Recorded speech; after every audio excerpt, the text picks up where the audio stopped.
말씀 공부하는 시간 가지겠습니다. 하나님 아버지 감사합니다. 오늘도 저희에게 이렇게 귀한 말씀을 공부할 수 있도록 은혜를 주심을 감사드립니다. 오늘은 특별히 이 성장론에 대한 말씀을 공부하고자 합니다. 우리에게 지혜를 주시고 또한 성령으로 충만케 해주셔서 하나님의 진리를 더 잘 깨닫고 깊이 깨달는 또 시간이 되게 하시고 또 우리의 믿음이 더 성장해 나갈 수 있는 귀한 은혜로 인도하여 주시옵소서. 모든 어둠의 세력을 물리쳐 주시고 오직 성령께서 함께 하시는 귀한 시간 되도록 도와주시기를 원하며 귀하고 복되신 예수님의 이름으로 기도 올리옵나이다. 아멘. 예, 이제 시간에는 영적 성장론에 대하여서 공부하고자 합니다. 그래서 이제 기본 진리 총 8과목 중에서 이 영적 성장론은 7번째 과목이 되겠습니다. 그래서 우리 이제 진도가 많이 나왔어요. 그래서 이제 영적 성장, 이제 이 제목 그대로 영적으로 성장해 나가는 거에 대한 공부를 이 과목에서는 집중적으로 한다. 이렇게 볼 수가 있는 거죠. 그래서 이제 우리가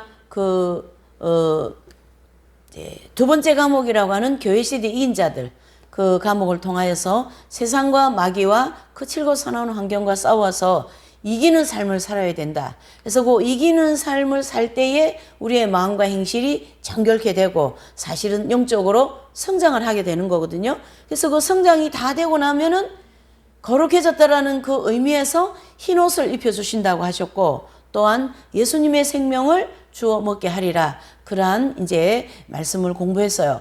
그래서 그러한 분들이 예수님께서 공중에 강림하실 때에 휴고되는 성도들이다.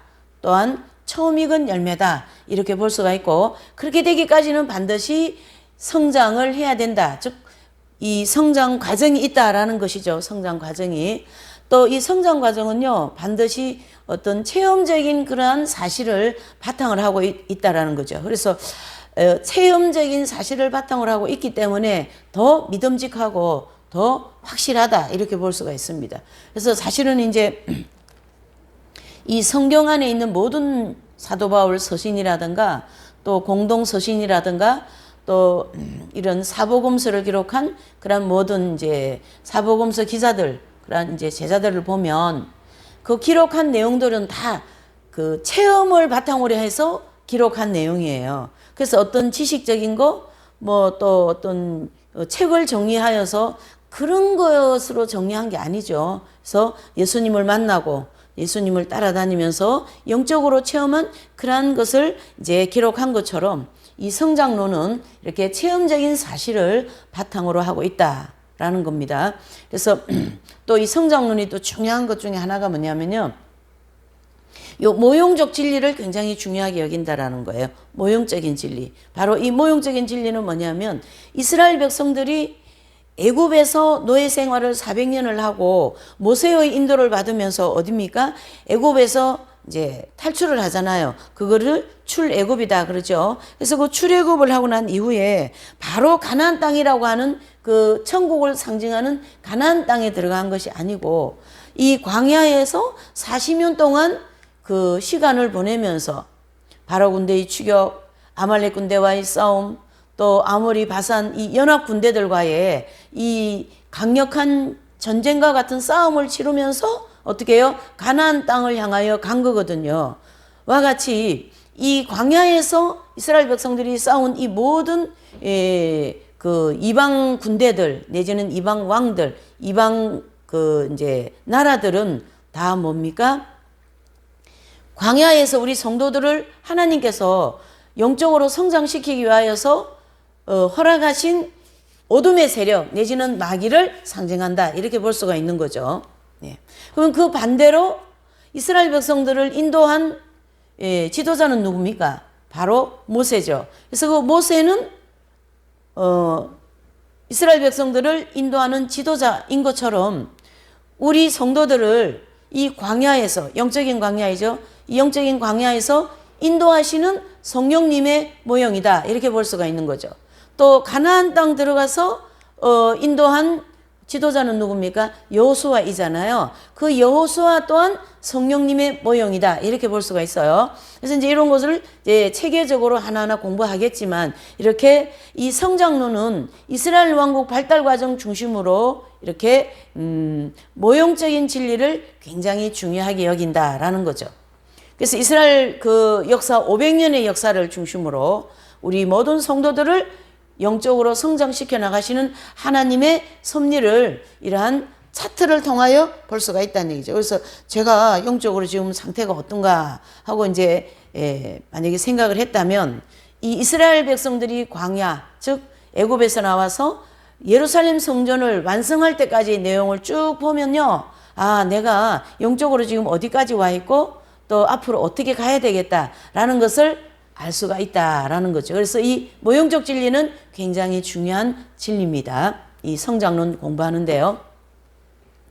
또 하나님께서는 이 이스라엘 역사를 중심으로 모든 이 세상에 돌아가는 종교 또는 경제, 문화, 사회, 이러한 것을 하나님의 섭리를 통하여서 하나님의 백성들, 즉 성도들을 천국으로 인도하시는 그러한 모든 과정을 또한 이제 이렇게 살펴볼 수가 있는 것이죠. 네. 또 히브리서 6장 2절에는 보면요, 그런 말씀하십니다. 심판의 털을 다시 닦지 말고 완전한 데 나아갈지니라, 그렇게 말씀하고 계세요. 그래서 심판의 털을 닦지 말라, 다시 닦지 말고, 그 말씀은 우리가 예수님을 믿고 나면, 아, 예수님 믿으면 천국 간다, 그리고 안 믿으면 지옥 간다, 그리고 죄 지으면 회개해야 된다, 또 뭐죠? 회개하지 않으면 하나님이 심판받는다, 또 11조도 해야 되고 주일 성수 해야 되고, 이런 모든 예수님을 믿는데 가장 기본적인 그러한 이제 내용들 있잖아요. 그러한 신앙생활의 모든 기본적인 터, 즉 어린아이 단계에 머물지 말고 더 어떻게 해요? 성장하기 위하여서 나가야 된다, 그 뜻을 얘기하고 있는 거죠. 그래서 이 히브리서 기자는 어린아이 단계라고 하는 그 초보 신앙에서 머물지 말고 더 어떻게 해요? 영적 성장을 하여서 나가라, 그렇게 말씀을 하고 있는 거죠. 그래서 이 성장론을 공부하면요, 바로 이렇게 신앙의 목표 내지는 방향을 정확하게 알 수가 있습니다. 그래서 이제 신앙의 어떤 방향, 믿음의 방향이 딱 정해졌으니까, 또 목표가 딱 나왔으니까 믿음의 경주를 할 수 있는 거죠. 그래서 사도 바울은 우리 모든 믿는 성도들을 향하여 믿음의 경주를 열심히 하여라. 그래서 어떤 경기에 나와 있는 선수가 이 경기를 내가 이겨야 되겠다, 내지는 1등 해야 되겠다, 뭐 이런 각 종목마다 경기 때마다 선수들이 나와서 하잖아요. 그때는 뭐 우리 편이 이겨야 되고 또 내가 1등 해야 되고 말이죠. 마라톤 선수 같으면 그와 같이 믿음의 경주를 열심히 운동선수와 같이 해나가라, 그렇게 권면을 하고 있는 것이죠. 그리고 이 성장론을 공부하게 되면요, 이 요한계시록을 이제 해석하는데 꼭 필요하고 또한 큰 도움이 된다는 얘기죠. 그래서 요한계시록을 보면은 14만 4천 명이라 하든가, 또 666명이라 하든가, 적그리스도, 거짓 선지자, 또 천연왕국, 그렇죠? 또 계시록 20장 4절에 보면요, 심판하는 권세를 받은 성도, 또 순교 성도, 그 다음에 대환란을 통과하는 성도, 이제 그렇게 세 분류의 성도를 말씀하고 있는 거거든요. 그 계시록 20장 4절에 보면요, 그러한 내용들도 이런 성장론을 중심으로 열매가 있는 순서에 따라서 주소가 되기 때문에 이렇게 세 종류의 성도를 정확하게 알 수가 있다, 이렇게 볼 수가 있는 거죠. 그래서 사실은 이 영적 성장론이라는 이 공부는요, 종합적인 공부를 한다, 이렇게 보셔도 됩니다. 자, 그러면 이제 이 성경에서 이 성장론에 대하여서 어떻게 말씀하고 있는가, 몇 가지 성경을 살펴보면서 한번 보시겠습니다. 요한 1서 2장 14절의 말씀입니다. 요한 1서 2장 14절 다 같이 합독합니다. 아이들아, 내가 너희에게 쓴 것은 너희가 아버지를 알았으며, 아비들아, 내가 너희에게 쓴 것은 너희가 아버지를 알았으며, 청년들아, 내가 너희에게 쓴 것은 너희가 강하고 하나님의 말씀이 너희 속에 거하시고 너희가 흉악한 자를 이기었음이라. 아멘. 그렇게 말씀하고 있습니다. 자, 이 말씀을 조금 분해를 하면요. 이 본문을 아이들아, 청년들아, 아비들아 이렇게 나왔는데요. 이 영적으로 아이들과 같은 성도가 있고 또 청년과 같은 영적으로 성장한 성도가 있고 아비들과 같은 그런 성도가 있는데 이 아이들 단계에 있는 성도들은 어떤 상황인가? 바로 신앙을 첫 번째 출발할 때 처음 이제 제가 이제 예수님을 만약에 40살에 믿었다고 봐봐요. 그러면은 40년 동안 지은 모든 죄를 신앙생활 첫 출발할 때 다 사함을 받습니다. 그래서 우리가 예수님 처음 딱 성령 받고 나면 막 그냥 제일 먼저 터지는 게 뭐죠? 회개잖아요. 그래서 아버지 제가 과거에 이렇게 거짓말했고 신발도 훔쳤고 또 무도 뽑은 나무밭에 가서 무 뽑아가지고 훔쳐 먹은 거 그런 거 다 회개하잖아요. 그래서 그 사람 한 사람이 일생 동안 즉 40년 동안 걸어온 지은 모든 죄를 그 출애굽 즉 구원받는 그 순간에 회개하면서 싹 어떻게 해요? 용서를 받는다라는 거죠. 그래서 불신자로 살 때 범한 모든 죄를 용서받고 이렇게 초보적인 단계를 통과하면서 어떻게 해요? 쉽게 범하는 죄와 큰 악습들을 사함받고 정화된다. 이렇게 볼 수가 있습니다. 그래서 이제 거기까지 이제 머물러 있는 영적인 상태에 있는 분들은 하나님께서는 아이들의 단계다. 이렇게 보시고요. 그 다음에 두 번째 보시면 청년들아 그랬습니다. 이 청년들의 영적인 상태는 어떠냐 하면 하나님의 말씀을 철저하게 실천하면서 어떻게 해요? 악령을 물리치고 말이죠. 이건 마귀의 역사다. 이건 하나님의 뜻이다. 이건 마귀의 뜻이, 마귀의 역사이기 때문에 이거는 이 일은 하면 안 돼. 또 이 행동은 하면 안 돼. 이 말을 하면 안 돼. 이런 마음을 품으면 안 돼. 이렇게 하면서 어떡합니까? 어둠을 강력하게 물리치면서 악령들을 물리치고 또한 하나님이 주신 은사 있잖아요. 그런 은사를 많이 체험하면서 또 이렇게 광야를 가면서 크고 작은 시험과 환난을 통해서 뭐가 깨어져 나가고요?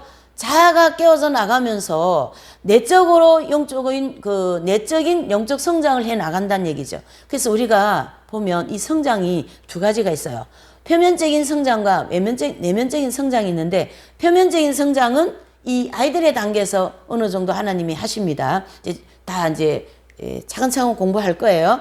자, 두 번째 이 청년의 단계, 이 단계는 어떤 신앙의 상태냐면 내면적인 성장을 시키는 거죠. 그래서 내적인 어떤 이제 내면 생활에 대한 반성 이렇게도 볼 수가 있는 거죠. 여기서 이제 성장 도표에 다 나와 있습니다. 그래서 여기 보시면 내면 생활에 대한 반성 내지는 진덕 명화의 길 그랬어요. 그래서 밝은 명자를 써서 영적으로 내면에 빛이 깊이 계속 들어오면서 덕이 진보하고 내면이 더 깨끗하게 닦아져 나가는 그 과정이 이렇게 청년의 단계에서 그러한 이제 것을 하나님이 다루시는 거죠. 그래서 내적으로 성장하는 단계를 가르치게 한다는 얘기죠. 이 청년들의 단계에서는. 그 다음에 아비들의 단계에서는 영적인 상황이 어떠냐 하면요. 하나님의 생명이 성도들의 영 속에 바로 내주합일됐다는 얘기예요. 이 영 속에 내주합일되었다라는 말은 내주합일이라는 이 단어는 약간 신학적인 단어이기도 한데요. 이 내주합일되어진 이 내용은 뜻은 뭐냐 하면 영혼의 성소가 있고 영혼의 지성소가 있다면 영혼의 지성소에 성령님이 아예 그냥 좌정하신다. 그런 뜻으로 보셔야 돼요. 그래서 영적으로 최고의 경지에 들어가시는 단계를 아비들의 단계다. 이렇게 이제 사도 요한은 말씀하시는 거예요. 사실 이 성경을 기록한 이 사도 요한은요, 이 아비들의 단계에 들어간 상태에서 이런 말씀을 이제 기록하게 되는 거죠. 요한 1, 2, 3서에서. 네. 그래서 그 영혼의 영 속에 예수 그리스도의 생명이 내주합일되어진 그것을 경험적으로 하나님을 알게 된다는 얘기죠. 그래서 이 아이들의 단계라든가 또 청년의 단계 이런 때는 자기가 체험한 만큼만 하나님을 알고 그 이상은 하나의 지식으로 알아요. 하나님은 강력한 분이시고 능력 있는 분이시고 다 우리가 성경 읽고 성경 공부해가 많이 알잖아요. 근데 그것이 다 체험되지 않았던 거죠. 그래서 체험되어진 만큼 아이들의 단계가 있고 또 체험되어진 만큼 청년의 단계가 있고 체험되어진 만큼 아비들의 단계가 있는데 이 아비들의 단계는 이렇게 영의 지성소에 그리스도의 생명이 합일되어진 즉 내주 합일되어진 단계를 가르치게 한다라는 것을 이제 본문에서 말씀하고 있는 거죠. 자, 그럼 또 에베소서 4장 13절에서 15절을 한번 보실까요? 시작. 우리가 다 하나님의 아들을 믿는 것과 아는 일에 하나가 되어 온전한 사람을 이루어 그리스도의 장성한 분량이 충만한 데까지 이르리니 이는 우리가 이제부터 어린아이가 되지 아니하여 사람의 계술과 간사한 유혹에 빠져 모든 교훈의 풍조에 밀려 요동치 않게 하려 함이라. 오직 사랑 안에서 참된 것을 하여 범사에 그에게까지 자랄지니라. 그는 머리니 곧 그리스도라. 아멘. 그랬어요. 네. 이 에베소서 4장 13절 15절의 말씀은요. 우리가 하나님의 아들을 아는 것과 또 믿는 일 거기에 온전한 사람으로 이루어라. 그렇게 얘기하고 있어요. 온전하게 되어라. 이 온전한 단어가 중요한 거죠. 그렇죠? 그러니까 뭐 그분 예수님 믿는 사람이야. 그게 아니라 야, 그 주기철 목사님은 믿음이 온전하신 분이야. 그렇게 돼야 되겠죠. 그래서 온전한 사람을 이루어라. 그거를 장성한 그리스도의 장성한 분량이 충만한 데까지 우리를 어떻게 해요? 잘 알아. 거죠. 그래서 어린아이가 되지 말고 어린아이 신앙에서 머물지 말고 이 사도 바울이 계속 이 성장의 기준을 해서 사실 편지를 쓰신 거죠. 왜 어린아이 신앙이 머물러 있으면 안 되냐면요. 이러한 그 사람의 풍조, 세상의 풍조, 괴술, 간사, 유혹 그런데 잘 빠지게 되는 거거든요. 왜요? 영적으로 분별이 안 되니까. 그래서 이런 애기들 보면 막 이렇게 물가에 내는 아이 같다 그러잖아요. 그러면은 이 아이가 물가에 가 있으면 어떡합니까? 여기가 물인지 깊은지 얕은지 모르고 막 그냥 가버리는 거죠. 그러니까 어떻게 해요? 영적으로 우리가 어린아이 같으면 그 막 이게 마귀의 역사인지 이게 인간의 역사인지 아니면은 괴사인지 묘책인지 인간의 겸허한 그런 간사인지 분별을 못한다는 얘기죠. 뭐여서 가지고요? 영적으로 아직 어린아이이기 때문에. 그래서 계속 성장을 해야 됩니다. 그걸 얘기한 거예요. 쉽게 얘기하면. 이런 세상 풍조와 그런데 요동치 않게 하려면 말이죠. 그래서 오직 사랑 안에서 참된 것을 하여 바로 오직 예수 그리스도의 사랑, 즉 이 사랑 안에서는 고린도전서 13장이라고 하는 그 아주 아가페적인 그런 성숙되어진 사랑 안에서 우리가 어떻게 해요? 열심히 자라서 그리스도의 머리, 즉 예수님의 그 경지까지 들어가라. 그렇게 에베소에 이제 성도들에게 편지를 한 거예요. 바울 사도께서. 또 고린도전서 3장 1절에는 보면요. 다 같이요. 형제들아 내가 신령한 자들에 대함같이 너에게 말할 수가 없어서 육신에 속한 자 곧 그리스도 안에서 어린아이들을 대함과 같이 하노라. 이렇게 말씀하셨어요. 이건 바로 무슨 뜻이냐면요. 여기 보시면 이 빨간 것이 두 개 있죠. 신령한 자들 또는 어린아이들과 같이 그렇게 얘기하고 있어요. 그래서 이 어린아이들과 같이 대함같이 했다라는 것은 너희가 말할 수 없어서 육신에 속한 자다 그랬어요. 바로 신령한 자는 이렇게 생명이 내주합일되어서 영적으로 지구한 경지까지 예수님과 하나 되어진 합일의 경제를 가르치게 한 사람들을 신령한 자들 이렇게 표현하고요. 또 아직 이 고린도 교회 성도들이 정말 좀 정신이 없잖아요. 그래서 이런 편지를 하게 되는 거죠. 그래서 고린도 교회 성도들을 향하여서 너희가 아직까지 육신에 속한 자다. 그래서 아직 어떻게 해요? 그리스도 안에서 아직 어린아이다. 이런 뜻이죠. 그래서 바울 사도께서 아비들을 단계에 있는 성도들을 대함같이 하지 않고 어린아이들을 대함과 같이 내가 너희에게 말하노라. 그렇게 말씀하는 말씀을 볼 때에 뭐예요? 신령한 자들, 즉 그리스도의 생명에 들어가신 그런 분들이 있고 또 뭐예요? 어린아이들과 같은 아직 육에 속한 성도들이 있다라는 라는 것을 말씀하신 건데 이 내용은 전부 다 성장하고 관계가 되는 내용이다. 이렇게 볼 수 있는 거죠.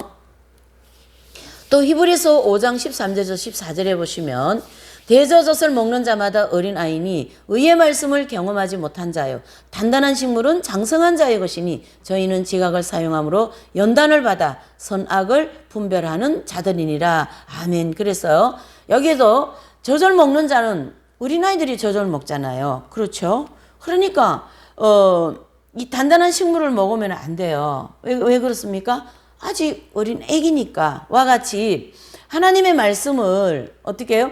어린아이와 같은, 즉 저절 먹는 어린아이와 같은 그런 말씀만 경험하는 거예요.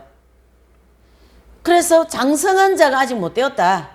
그래서 이 장성한 자는 이 단단한 식물은 뭐를 얘기하냐면요. 마태복음 5장, 6장, 7장이라고 하는 그 지키기가 어려워요? 쉬워요? 굉장히 지키기 어려운 말씀이죠. 그것을 단단한 식물이다. 이렇게 말씀한 거죠. 그래서 오리를 가져오면 심리까지 가지고 또 속옷을 달라면 겉옷까지 내어주고 또 뭐예요? 오른쪽 뺨을 때리면 왼쪽 뺨도 돌려대고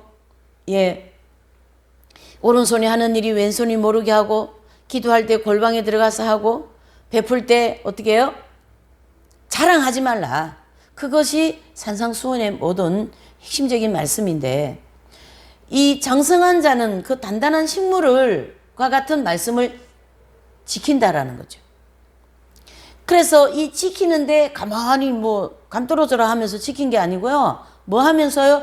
연단을 받아가면서 이거는 하나님의 뜻, 이거는 인간의 뜻, 이거는 마귀가 주는 거 이렇게 분별을 하면서 바로 하나님의 뜻은 선이고 또 하나님의 뜻과 위배되는 모든 것은 악으로 볼 수가 있는 거죠. 그래서 연단받으면서 이 지각을 사용하는 내지는 분별을 한다 이런 뜻이에요. 그래서 하나님 말씀에 이제 비추어서 분별을 하면서 선과 악을 분별한다라는 거. 어떤 사람들은요, 장성한 자들은. 그래서 이 또한 히브리서 5장 13절 14절 이 말씀 또한 뭐예요? 성장을 기준으로 해서 말씀을 하고 있는 것이죠.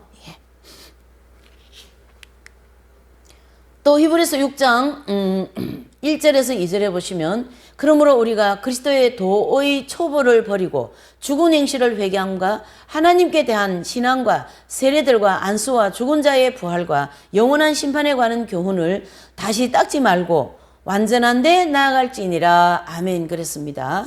이렇게 초보 신앙을 다시 닦지 말라라는 얘기예요. 그 초보 신앙은 예수님 믿으면 천국 가고 또 안 믿으면 지옥 가고 죄 지으면 심판받고 또 회개해야 되고 또 회개하면 용서받고 또 뭐예요? 안수 세례 받잖아요.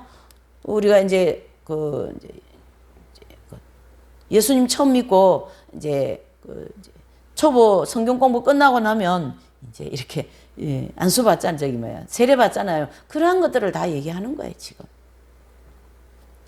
그러한 초보적인 신앙을 다시 닦지 말라. 그래서 더 완전한 데 나가라. 이렇게 정확하게 말씀을 하고 있는 겁니다. 자, 그러면은 이 성경에 대하여서 영적 성장에 대한 말씀을 몇 가지 살펴봤는데 그것을 이렇게 종합적으로 이렇게 한눈에 볼 수 있는 내용이죠. 이 내용은. 그래서 영적 성장에 대한 성경의 다양한 표현들을 이렇게 해주고 있는 거예요.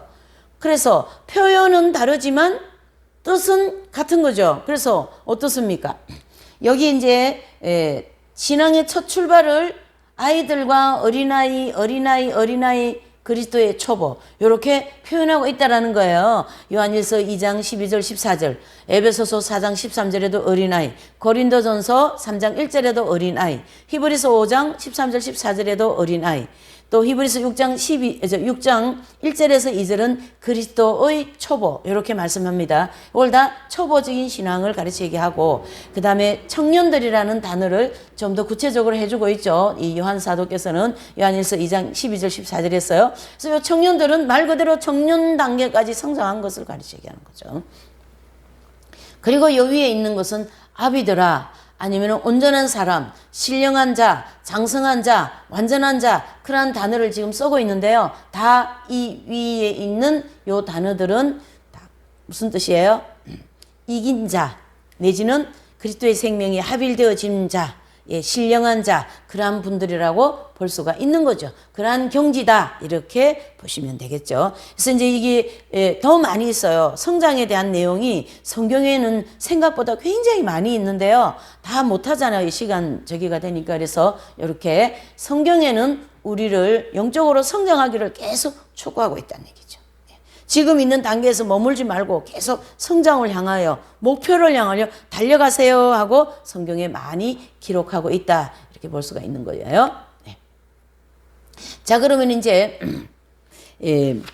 하나님께서 이제 좀 전에 우리가 성경 말씀을 살펴본 것처럼 하나님께서 우리 성도들을 성장시키기 위하여서 이제 어떻게 역사를 하시는가, 그것을 이 로마서 8장 29절에서 30절 그 성장의 원리를 잘 이렇게 설명을 해주고 있어요. 이거 사실은 사도 바울이 기록한 내용이잖아요. 로마서 8장 29절 30절 말씀이니까. 이 사도 바울은 이렇게 하나님께서 한 영혼을 구원시켜서 성장시키고자 하는 것을 정확하게 깨달으신 분이에요. 굉장한 분이에요, 이분요, 진짜. 제가 제일 좋아하는 분이 사도 바울이시잖아요. 너무 멋지게 진리 정돈을 잘해놓은 분이기 때문에. 그래서 하나의 신학적인 이제 토대도 볼 수가 있어요, 성장의 원리를. 그래서 한번 로마서 8장 29절에서 30절 이렇게 보시면, 하나님이 미리 아신 자들로 또한 그 아들의 형상을 본받게 하기 위하여 미리 정하셨으니 이는 그로 많은 형제 중에서 맏아들이 되게 하려 하심이니라. 또 미리 정하신 그들을 또한 부르시고 부르신 그들을 또한 의롭다 하시고 의롭다 하신 그들을 또한 영화롭게 하셨느니라. 아멘. 그랬습니다.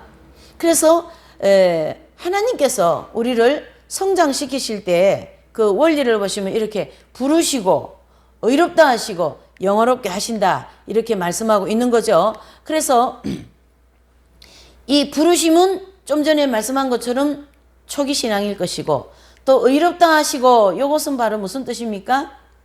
바로 칭의 경험이라는 단어가 있어요. 바로 청년의 단계를 가르치게 하는데요. 청년의 단계를 다른 신학적인 용어로 칭의 단계라는 얘기가 있어요. 칭의. 그래서 아직 완전하게 의로워지지 않았는데 하나님께서 그의 믿음을 보시고 내가 너를 의롭다고 인정해 줄게 하는 경험이 칭의 경험을 가르치게 하는 거거든요. 그래서 의롭다 하시고 그리고 영화롭게 하셨느니라. 바로 아비들의 단계라고 하는 이 단계로 하나님께서는 이끌어 가실 것이다. 이러한 원리로 이제 한 영혼 한 영혼을 영적으로 성장시켜 나갈 것이다 라는 것을 이제 로마서 8장 29절 30절에 말씀하셨는데, 이 내용을 아브라함의 성장 단계를 보시면 아주 더 정확하게 알 수가 있습니다. 자, 아브라함의 그 성장의 원리를 보시면 이제 여기 이제 그 내용 나와 있죠. 부르심, 소명 단계, 그 다음에 의롭다 하심 칭의 단계, 그리고 그 다음 단계가 덕의 단계가 있어요. 그리고 영화 단계. 그렇죠? 그래서 영화롭게 하심이라 그래서 여기 이제 성장의 원리를 이제 네 마디로 정리를 한 건데, 소명, 칭의, 덕의, 영화. 그렇죠? 그래서 요 덕의 단계부터 무슨 단계예요? 완전한 경지 들어간, 즉 가나안 땅 들어간 단계부터 단계로 볼 수가 있는 거예요. 자, 그러면 아브라함의 단계를 한번 보시죠. 그래서 성장의 원리에 대한 이제 신뢰로 가장 이제 믿음의 조상이라고 하는 아브라함을 볼 수가 있는 거죠. 그래서 창세기 12장에 보시면 아브라함을요, 이제 처음 부르실 때에 75세 부르시는 거죠. 그렇죠? 그래서 그 단계를 소명 단계 이렇게 얘기하는 거죠. 소명 단계. 그래서 아브라함이 몇 세 부르심을 받습니까? 75세. 그래서 갈대우로 해서 이제 떠나게 하시잖아요. 그 다음에 이제 창세기 15장에 보면요, 칭의 단계가 있어요. 이것이 85세에 이루어지는 일이에요. 그래서 이제 75세 부름을 받고, 부름 받을 때 어떤 약속을 받습니까? 내가 너에게 많은 자손을 주고 너를 저주하는 자는 나도 저주하고 너를 축복하는 자는 나도 축복하겠다. 이런 엄청난 그 축복에 대한, 많은 자손을 주겠다라는 그 축복에 대한 약속을 하면서 출발하는 것이 소명 단계이거든요. 그래서 그 약속을 믿고 아브라함은 이제 출발을 했는데 75세에 85세에 창세기 15장에 보면요, 85세의 칭의 단계라는 이 단계에서 이제 두 번째 하나님을 만나는 단계예요. 아브라함이. 그래서 이제 85세 때 아브라함께 하나님께서 딱 나타나셔가지고 아브라함아 이쪽으로 나와봐 그랬어요. 그러니까 밖에 딱 나가보니까 막 그 하늘을 보니까 막 하늘에 막 별이 막 많이 있거든요. 그 많은 별을 가리키면서 이제 하나님께서 내가 너의 자손을 이 별과 같이 많게 해주겠다 그랬어요.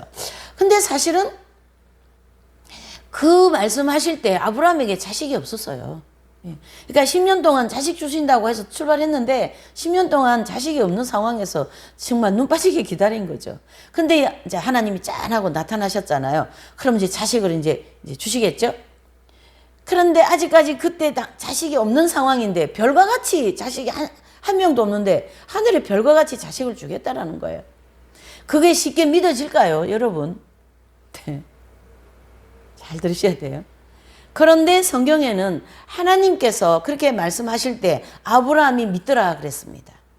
그때에 하나님께서 그 믿을 수 없는 환경에서 그 말씀을 믿으니까 그 믿음을 보시고 내가 너를 의롭게 여겨줄게. 그러한 뜻이거든요. 그게 바로 칭의 경험인 것이죠. 그게 85세. 그 다음에 창세기 17장에 보면요. 득이 단계가 있어요. 요 득이 단계는 아브라함에게는 99세에 이루어집니다. 그래서 요 17장에, 창세기 17장에 무슨 사건입니까? 아브라함이 이삭을 바치는 사건이잖아요. 그래서 그 이삭을 바치는 사건을 통하여서 하나님께서 너는 나 앞에서 완전하라. 그렇게 된 거거든요. 그래서 그 온전함, 그렇죠? 완전함, 그건 같은 뜻이죠. 와 같이 하나님께서 이삭을 바치는 그 믿음을 보시고 어떻게 해요? 이제 너는 내 앞에서 완전해졌다. 그래서 99세에 무슨 단계요? 득이 단계. 바로 이긴 자 경지라고 하는 이렇게 이제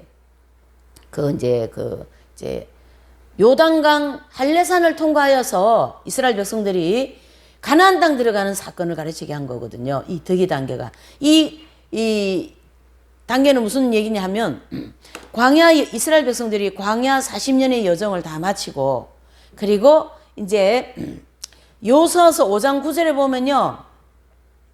이제 여호수아서 5장 9절에 보면 이스라엘 백성들이 할례식을 하여서 가나안 땅 들어가는 사건이 나옵니다. 그건 바로 무슨 뜻이냐면 광야에서는 그 할례 예식한 일이 성경에 전혀 없어요. 어디에서요? 애굽에서 나오고 난 이후에 이제 할례산 입구에서 할례식이 있는 거예요. 그래서 그 할례를 받고 가나안 땅 들어간 것처럼 이 99세의 득이 단계는 영적 할례를 받고 영적인 가나안 땅에 들어간 것을 가르치게 한다라는 거예요. 예, 이 이스라엘 백성들의 모형적 진리를 그대로 접목하면 됩니다. 이렇게. 예. 그래서 참 신기하게도요. 광야에서는 이스라엘 백성들이 그 할례 예식이 전혀 없습니다. 다른 말로 하면은 광야 연단 과정을 다 받고 하나님께서 허락하신 이 광야 연단 과정의 분량을 다 받아 마치고 난 다음에 그때 이 영적 할례를 받는다라는 이치가 접목이 되는 거죠. 그래서 그 이치가 아브라함에게는 99세, 즉 득이 단계에 접목이 된다라는 거죠. 그리고 마지막으로 창세기 25장에 보면 175세에 이제 아브라함은 영화의 단계에 들어가는데 이 영화의 단계는 이제 성장 요 과정에서는 어떻게 보셔야 되냐 하면요. 이제 이렇게 해서 자꾸 도표보는 훈련이 이제 돼야 되겠죠. 이제 이스라엘 백성들이 할례산에서 할례를 받고 가나안 땅 들어갔잖아요. 예. 그리고 난 다음에 이스라엘 백성들은 이제 어디에 통치를 받냐 하면요.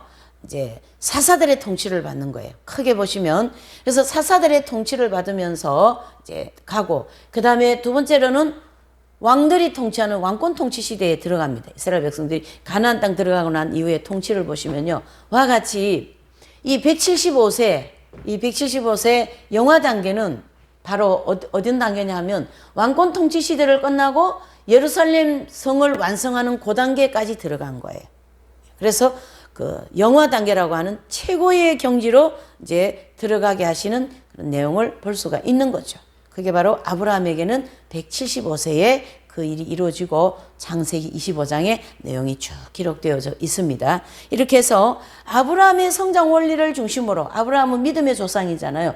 이 성장의 원리를 중심으로 볼 때에 처음 소명 단계 때 예, 즉 처음 부르심을 받을 때 예수님 처음 믿을 때 믿었다고 해서 무조건 천국 가는 게 아니라는 것을 볼 수가 있는 거죠. 반드시 무슨 뜻이에요? 여기에 암시되어 있는 것은 예수님 처음 믿고 여러 가지 다양한 시험과 연단을 받으면서 성장하는 과정을 통과한 이후에 이런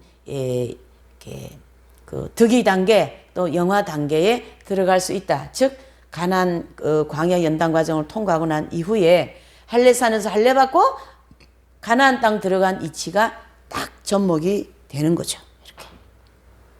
다른 말로 하면 성장의 과정이 있다 이런 뜻이에요.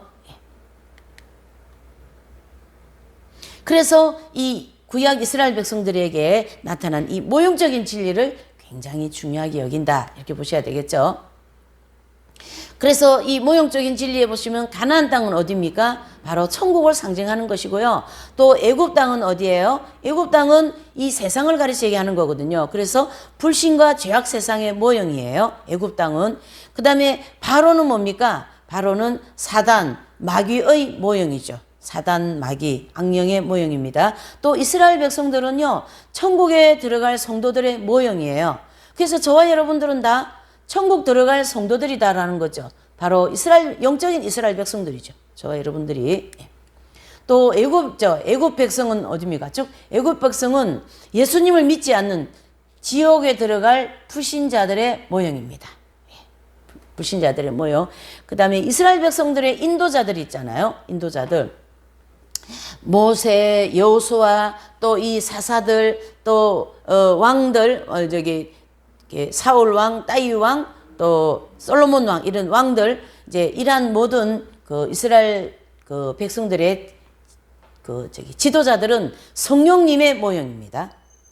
그래서 모세와 여호수아에서는 다 성령님의 모형이죠. 그래서 우리를 인도하시는 분이 누구셔요? 성령님께서 우리를 처음에 딱 부르실 때부터 시작하여서 이제 저와 함께 하셨잖아요. 성령께서. 그러면은 천국에 들어갈 때까지 우리를 계속 광야에서 인도해 주시는, 즉 도와주시는 그러한 지도자죠. 성령님께서.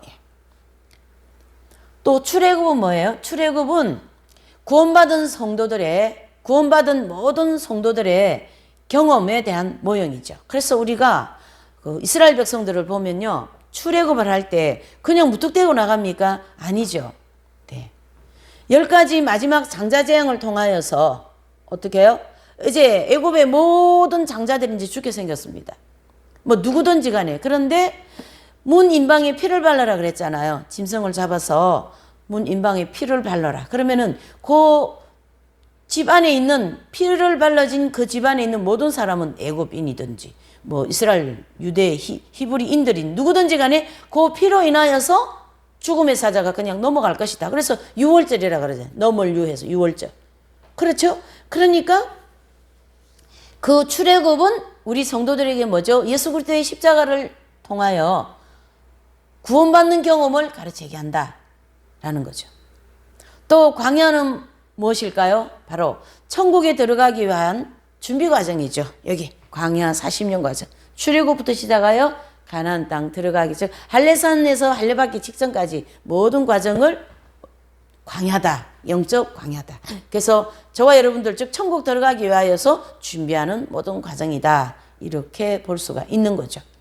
또 이 광야 여정에서 바로 군대, 아말렉 군대, 아모리 바산, 미디안 군대들, 이 연합 군대들이 있잖아요. 이 연합 군대들은 우리 성도들을 광야의 길에서 방해하는 악령들의 모형이죠.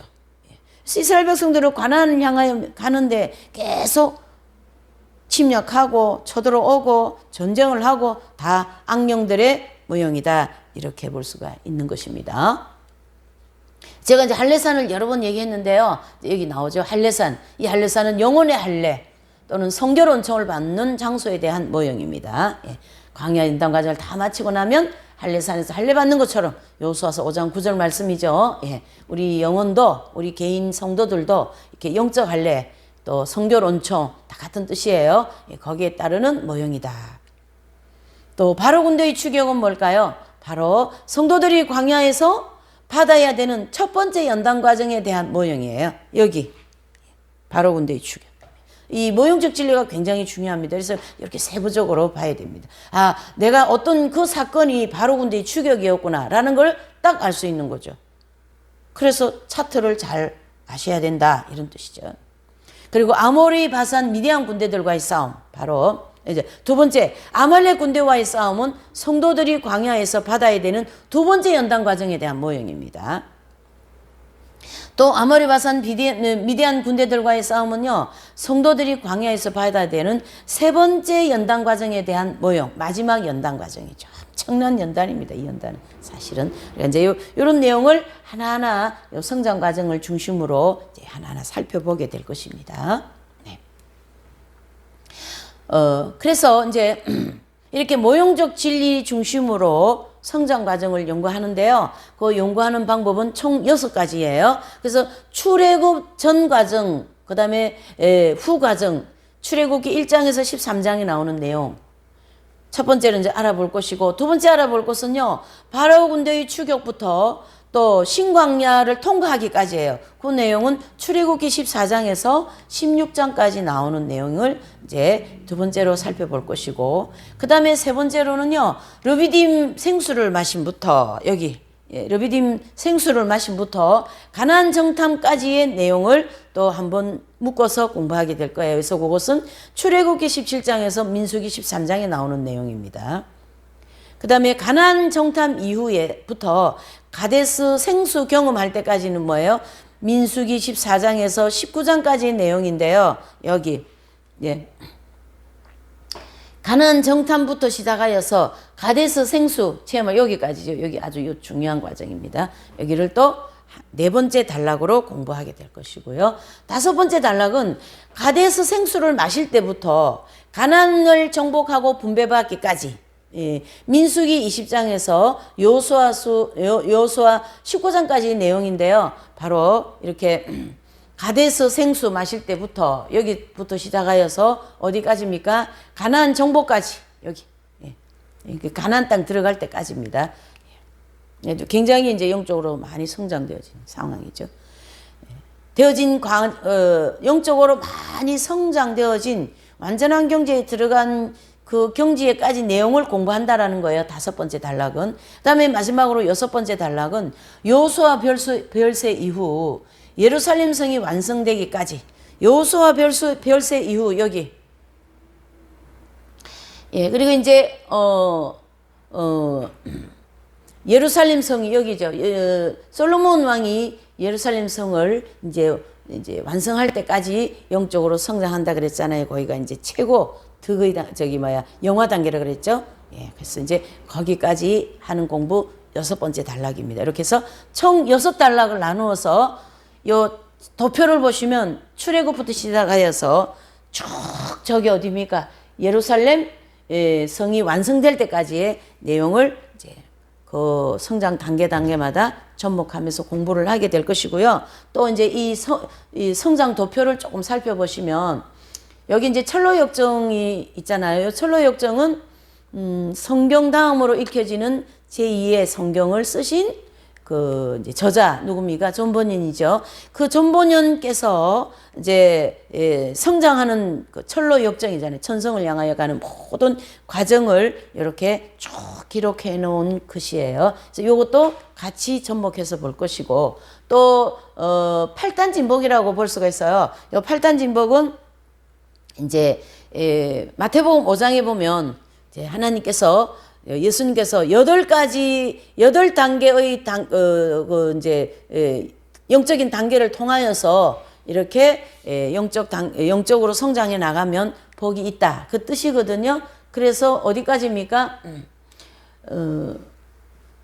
의를 위하여 핍박받는 자는 천국을 얻는다. 바로 저 위에 뼈라 경지까지. 그래서 이제 철로역정에서요, 요 제일 솔로몬 성전 완성되는 예루살렘 성전을 완성하는 요 단계가 철로역정에서는 뼈라는 신부라는 뜻을 가지고 있고요.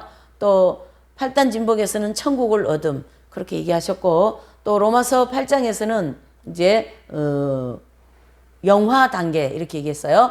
그 다음에 이제 이렇게 웨슬레, 또 워치만니, 베드로, 아브라함, 칼빈, 루터, 십자가 요한 성자 이러한 분들은 사실 이러한 영적으로 지구환 경지에 들어가신 그러한 분들입니다. 그래서 그분들의 그 극심한 광야 연단 과정을 통하여 베드로와 또 사도 바울 같은 그런 분들이 이러한 영적인 경지에 들어간 것을 이제 수평과 수직으로 영적 단계를 잘 정리하여서 나온 도표가 영적 성장 도표입니다. 이거는 뭐 누가 칸을 잘 만들어서 만드는 그런 게 아니에요. 정말로 이 영적 성장 도표 안에 엄청나게 무궁무진한 진리가 이 안에 들어있다는 걸 아시면 더 좋을 것 같습니다. 네.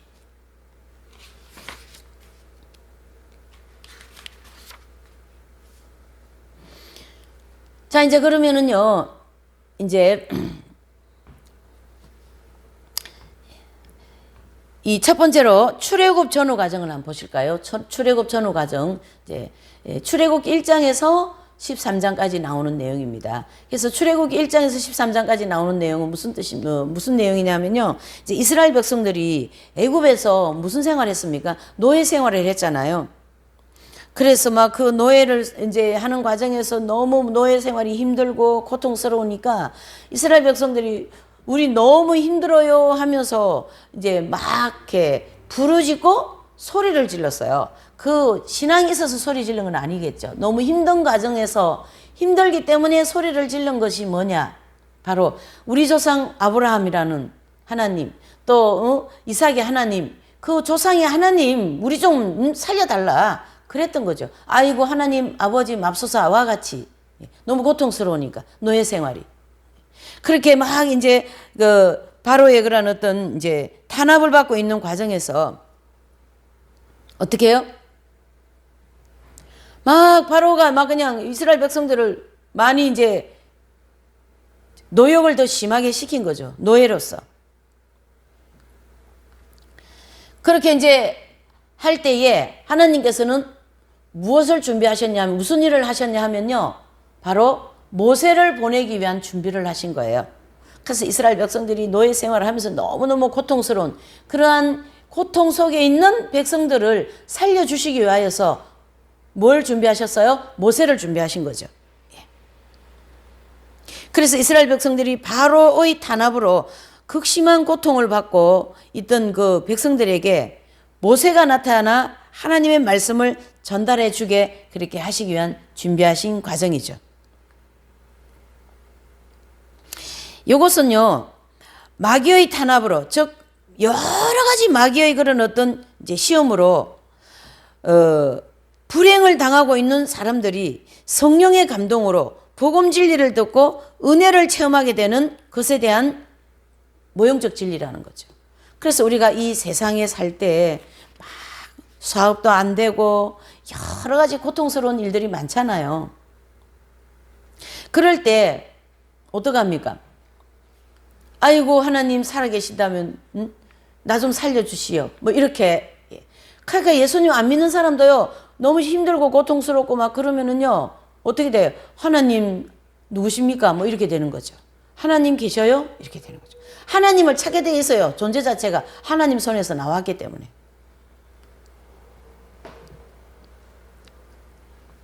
그래서 이스라엘 백성들을 강력하게 탄압하고 노예 생활의 노역으로 인하여 고통받고 있는 것은 세상에 사는 사람들, 즉 이제 아직 불신자죠.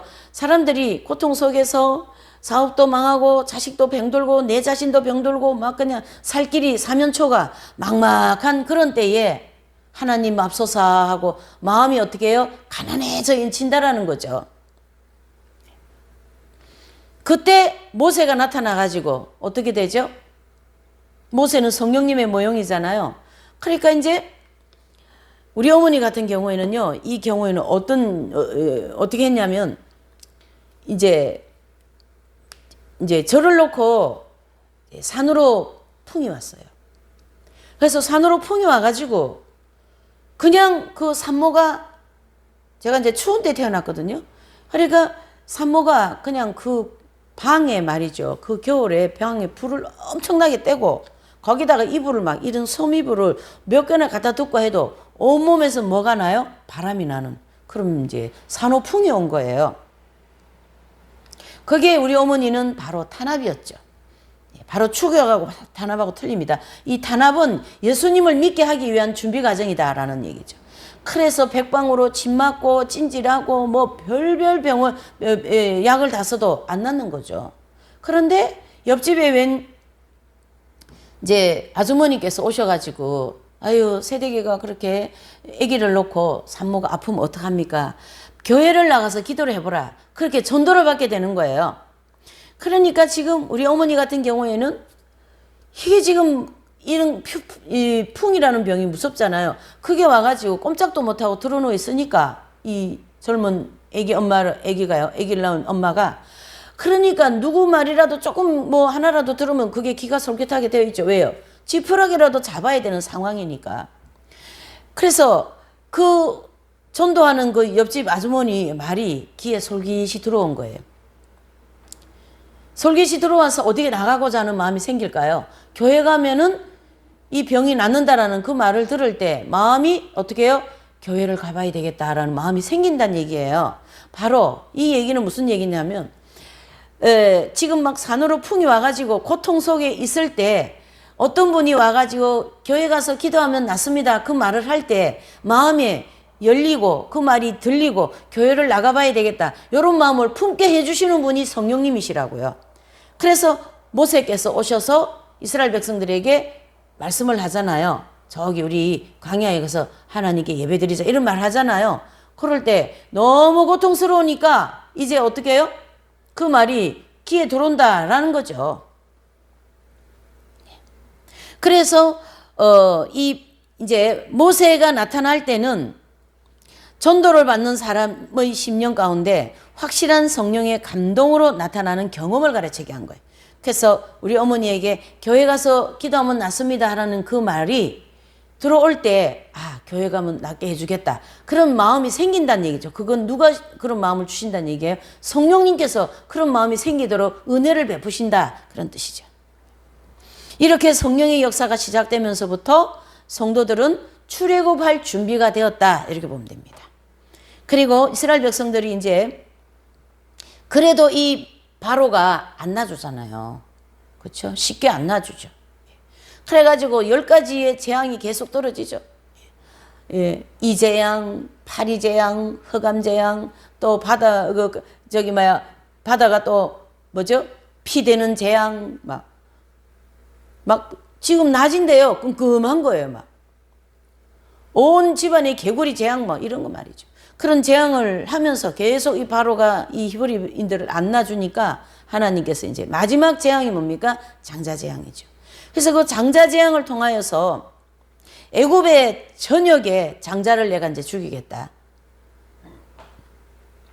그러면서 이제 하나님께서 이스라엘 백성들에게 그 장자재앙을 피하게 하기 위한 준비를 시키죠. 그게 바로 이제 양을 잡아서 문 임방에 피 바르는 사건이잖아요. 네.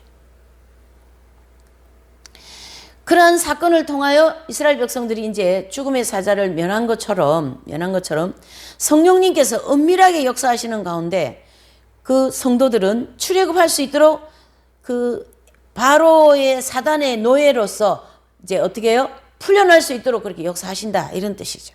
그래서 노예 같은 생활에서 점진적으로 벗어나게 하시는 과정을 모형적으로 보여주고 있는 거죠.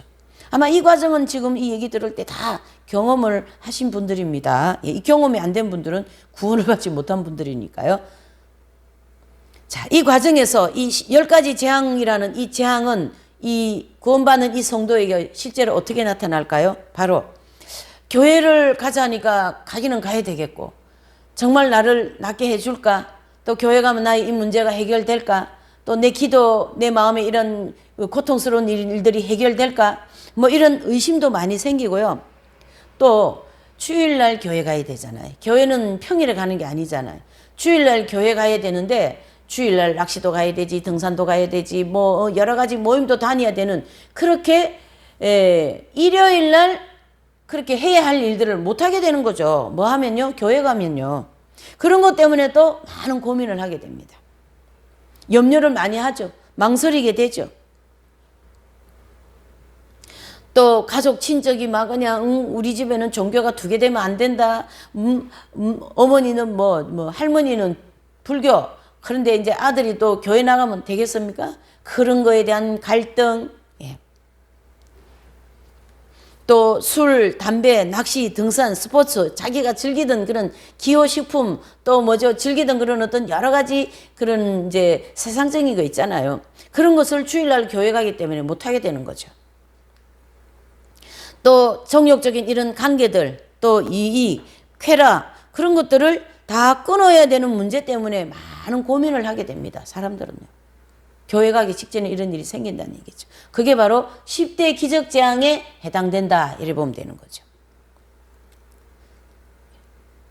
그래서 점진적으로 하나님에 대하여서 이제 고민을 하면서 조금씩 이제 알아가는 거죠.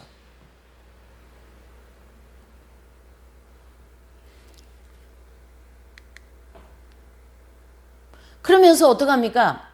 장자 재앙을 통하여 이제 문인방의 피를 통해서 구원을, 죽음을 면하는 것처럼 바로 강력한 성령의 감동으로 출애굽을 하게 되는 거죠. 그래서 우리 어머니 같은 경우는 이제 그렇게 들것에 끌려갔어요. 그래서 이제 교회를 가보니까 그 옛날에는 교회 이렇게 마룻바닥이잖아요. 그래서 그 마룻바닥에 웬 이렇게 할머니들이 빙 둘러 앉아가지고 이렇게 기도를 하고 계시더라는 거예요. 그 밤에.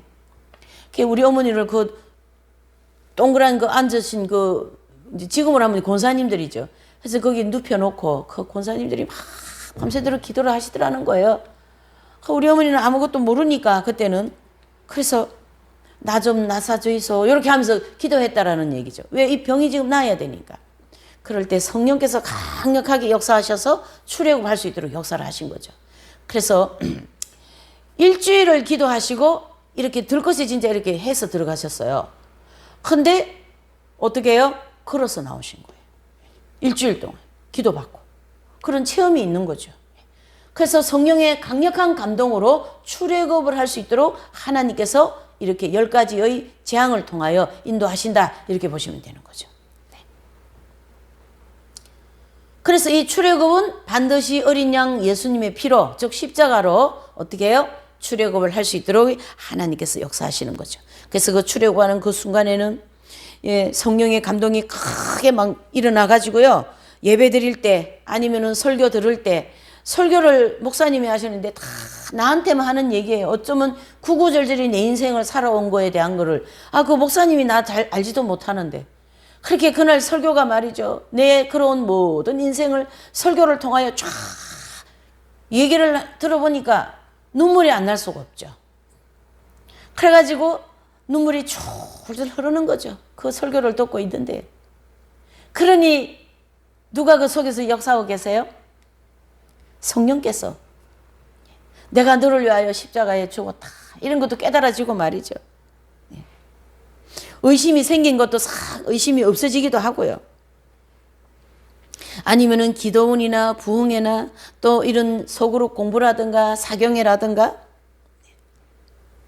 그런 걸 통하여 하나님의 말씀을 통해 풍성하게 깨닫게 되고요. 또 막 은사가 막 오기도 하고 그래요. 그래서 이 출애굽을 할 때 9가지 은사를 다 받은 사람도 있어요. 근데 너무 은사를 갑자기 많이 받으니까 감당을 못 하더라고요. 그렇게 좋은 것 같지는 않더라고요. 제가 보니까. 어쨌든 그렇게 막 강력한 은사도 막 받기도 하고요. 아니면은요, 어떤 성격이 좀 조신하고 이렇게 좀 조용한 분들은요, 이불 속에서 막 이렇게, 울면서 출애굽을 하는 사람도 있어요. 이불 속에서. 또 막 철회기도 하기도 하고요. 찬송 부르는데 어쩌면 그래 눈물이 나오는지요. 막. 눈물이 막 비같이 줄줄 흐르더라고요. 저는 찬송을 하는데 그렇게 은혜가 되었어요. 그게 이제 출애굽 경험인 거죠. 그것이. 안에서 성령께서 강하게 역사한 거죠. 출애굽 시키려고.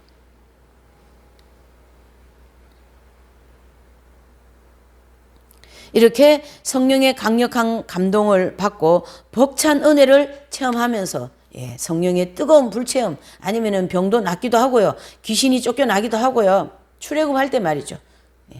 방언, 예언, 입신, 영서, 환상 이런 게 막 은사 체험이 나온다고 했잖아요. 또 성인전 같은 이런 책을 읽고 감동을 받기도 하고 출애굽하기도 하고 그러면서 출애굽을 하기도 하고요. 이렇게 출애굽하는 성도는 이 바로 군대의 추격을 받기 전까지 풍성한 은혜와 뜨거운 사랑과 기쁨과 확신을 이제 갖게 되는 거죠. 여기 요 단계, 요 처음에 요 단계예요. 빨간 단계, 요 출애굽 단계죠. 그래서 이제 성령의 충만한 체험을 하면서 저 십자가에 달리신 예수님께서 나를 위하여 죽으셨구나 하는 그게 깨달아지면서 말이죠. 그렇게 회개가 막 터지기도 하고 말이에요. 강력한 성령의 역사가 일어납니다. 자, 그리고 말이죠. 모세의 이 나타남, 즉 성령님의 나타남이잖아요. 이 경험을 할 때부터 출애굽할 때까지 이 기간은요, 사람들마다 조금씩 틀립니다. 그래서 빠른 경우도 있고, 빠른 경우에 모세가 나타나서 출애굽을 딱 할 때 그 강한 성령의 역사를 경험하는 그 과정이 며칠 걸리는 사람도 있고, 내지는 몇 주 걸리는 사람도 있어요. 대부분 뭐 한 달 내지는 한 달 반 정도. 그래서 출애굽하고 막 그냥 그 기간이 막 아주 기쁘고 말이죠. 막 붕붕 떠고 막 뛰어다니고 막 그렇습니다. 기뻐가지고 출애굽한 그 기쁨이 감사해가지고요. 그런 다양한 그런 어떤 체험을 하는데 기간은 조금씩 다 다양하다 이렇게 볼 수가 있는 것이죠. 그래서 이제 이 경험은 이 8단 진복에서는요, 출애굽하기 전에 바로 탄압을 받는다 그랬잖아요. 그 탄압은 바로 뭐예요? 8단 진복에서는 심령이 가난하게 되는 거죠. 많은 고통 때문에 마음이 가난해진다 그랬잖아요. 이렇게 마음이 가난한, 즉 심령이 가난한 자는 복이 있나니 천국이 저희 것이며 바로 출애굽을 하는 것이다. 마음이 가난한 자만이 천국을 얻는, 즉 출애굽을 할 수 있다는 얘기예요. 마음이 부자인 사람, 내 주먹을 믿으라. 돈이면 최고지. 돈 가지고 인생 해결하지 못하는 게 어딨냐. 이렇게 하면서 인생의 가치관을 가지고 사는 사람들은요, 사실 마음이 너무 부자이기 때문에 출애굽이 돼요, 안 돼요? 안 됩니다. 반대로 가난해야만이 출애굽, 즉 천국을 얻게 되는 거고요. 이 철로역정에서는 이 과정을 이렇게 표현했어요. 기독도가 장망성을 떠나는 모습을 볼 수가 있다. 바로 기독도가 장망성, 그렇죠? 무슨 뜻이냐면 장차 이 세상은 망할 성이다 라는 걸 깨달았어, 이분이. 그래서 그 장망성을 떠나서 길을 틀어막고 어떻게 해요? 생명하면서 거기를 뛰쳐나오는 과정을 출애굽 과정이다, 이렇게 볼 수가 있는 거죠.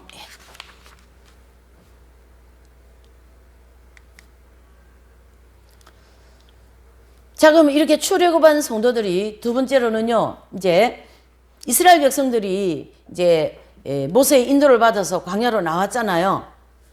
그리고 이제 열심히 이제 모세만 바라보고 이제 우리 이제 살았다, 노예에서 이제 벗어났다 그러면서 열심히 이제 가는데,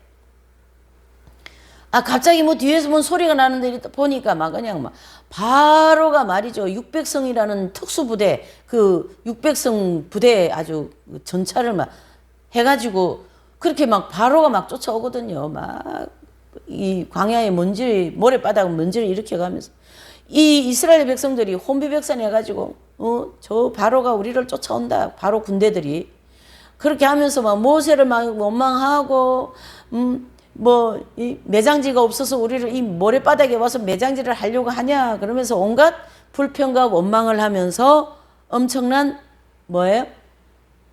이제 큰 일을 당하게 되는 거죠. 무엇이 쫓아오는 것 때문에? 바로가 쫓아오는 것 때문에. 그러나 하나님은 그 뒤에는 바로, 여기는 바로, 그 다음에 중간에는 이스라엘 백성들, 앞에는 모세, 그쵸? 그 앞에는 또 뭐가 있어요? 홍해바다. 지금 이런 그림 속에 있어요. 이 바로 군대의 추격이 이스라엘 백성들 보면요.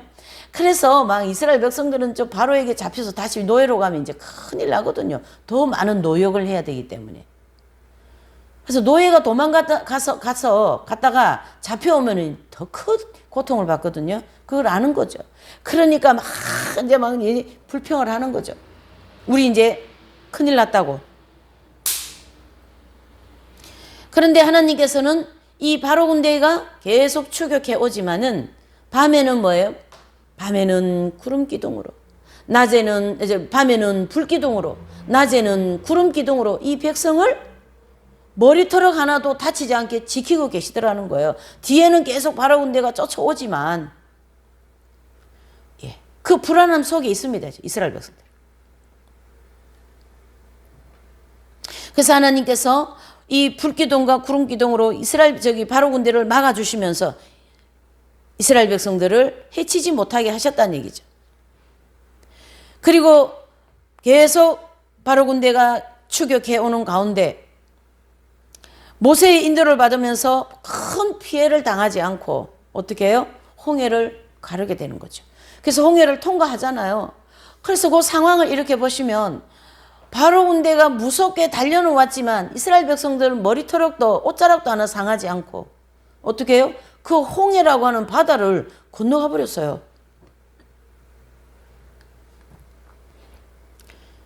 무사히 홍해 바다를 통과하고 난 이후에 이스라엘 백성들은 신광야에 들어가 가지고 딱 보니까 홍해 바다가 수장이 되어 가지고요.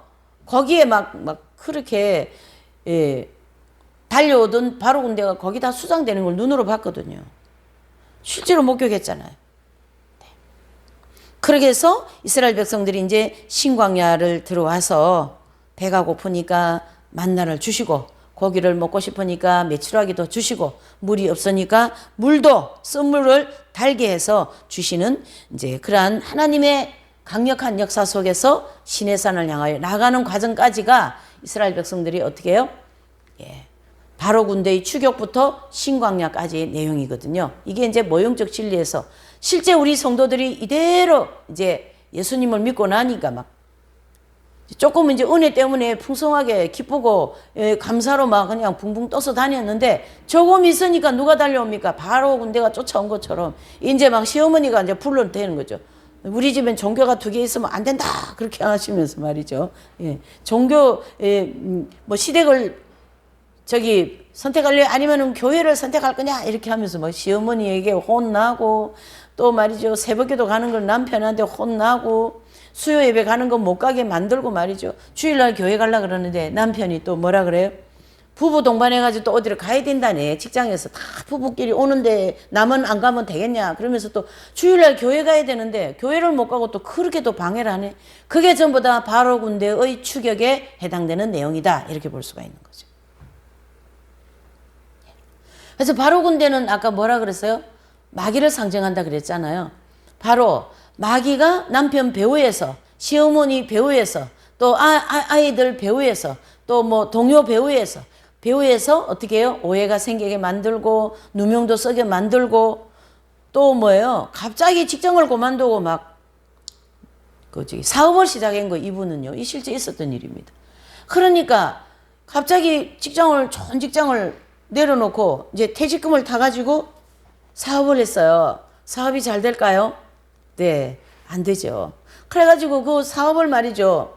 홀랑 다 그냥 퇴직금을 날려버렸어요. 그러니까 진짜 그 좋은 집까지 다 팔아가지고 노량진에 2층 집이면 집이 꽤 나왔겠죠. 돈이. 그런데 그걸 다 날려버린 거죠. 이제 남편이 갑자기 사업을 하게 돼가. 그래가지고는 이제 갈 데 올 데 없는데 뭐 이제 그 친척 쪽 한 분에게 돈 500만 원을 이제 생긴 거죠. 돈 500만 원 생긴 그 돈으로 저기 신림동 가면 산동네가 있어요. 거기 500만 원에 뭐 월세 이래 하는 데가 있어요. 지금은 거기가 다 아파트로 되어가지고 이제 그런데요. 그 옛날에 그랬습니다. 거기서 이제 사는 거죠. 그러면 머리 감는 물도 이 골목에 밖에 나와서 머리 감아야 돼요. 물 데펴가지고. 옛날에 그랬잖아요. 그러니까 뭐 좋은 집에서 뜨뜻한 물 나오는 데서 머리 감고 샤워 맨날 하고 살다가 이게 집안이 다 이렇게 폭삭 망하니까 그렇죠. 또 막 방도 단칸방에 있죠. 춥죠. 예. 얼마나 춥겠어요. 그런데 막 이제 그게 다 이제 바로 군대의 추격과 같은 연단 과정에 들어온 거죠. 첫 번째 연단이죠. 또 어떤 분은 말이죠. 남편이 이제 운전을 하시는데 이 포타 일을 하신 분인데 이 운전을 하고 가시다가 마주오는 차하고 정면으로 충돌했어요. 충돌해가지고 앞유리 있잖아요. 운전석 앞에 있는 앞유리가 완전히 내려앉았어요. 그 내려앉을 때 얼굴에 막 파편이 다 튀어가지고 거의 뭐, 예, 사망 직전이죠. 그래서 이제 수원 핀센트 병원이라는 거기 이제 중환자실에 들어갔습니다. 그리고 이 부인은 그때만큼 기도를 간절히 눈물로 절실하게 기도해 본 적은 없다라는 거죠. 왜요? 남편 살려달라고. 아버지. 그게 바로 극심한 바로군대의 추격에 해당되는 사건들이죠. 그래가지고 아버지 살려주시면 제가 말이죠. 열심히 살겠습니다. 또 뭐 하나님께서 나에게 돈 이렇게 많이 벌게 해주면 내 11조를 뭐 10에 2조, 10에 3조 하겠습니다. 이런 그때 여러 가지 공약을 많이 해요. 예. 그때 그 바로군대의 추격 또 첫 번째 연단에 해당되는 요 내용 때 사업이 망했죠. 그럼 아버지 이 사업만 이렇게 세워주시면 내가 10에 3조 하겠다고 뭐 이렇게 엄청난 공약들을 하죠. 송교비 얼마 하고요. 다 이제 공약을 하는 거죠. 이렇게 또 한 경우도 있고 또 500만 원짜리 지하 월세방을 사는데 아버지 예? 20평짜리 그냥 빌라 한 칸이라도 주면 너무너무 고맙겠습니다. 아버지 이렇게 이제 기도를 합니다. 네.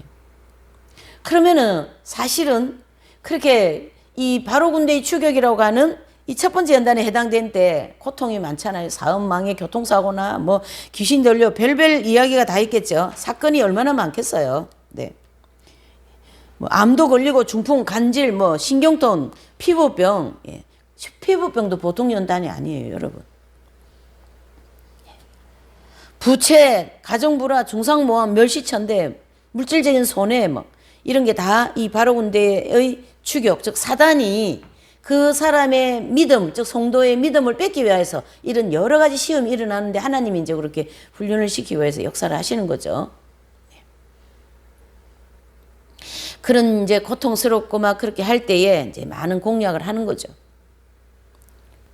그래서 이 상황을 우리가 이 바로군대의 추격 이런 환란 가운데 있는 이 상황을 영적으로 잘 분석을 해보면 사단은 바로군대 추격을 이 바로군대가 이 히브리인들 이스라엘 백성들을 데리고 다시 애굽으로 데리고 가려는 목적이 있잖아요. 와 같이 이렇게 여러 가지 시험이 일어나면서 마귀의 목적은 이 성도들을 어떻게 해요? 다시 세상으로 끌고 가고 믿음을 빼앗고 다시 지옥 백성을 만들기 위한 목적이 있다고요. 그러나 하나님의 목적은 그 시험을 통하여 이기고 시험을 잘 싸워 이겨서 믿음으로 승리하여서 천국 가기를 천국으로 방향을 틀어서 지금 가고 있는 거죠.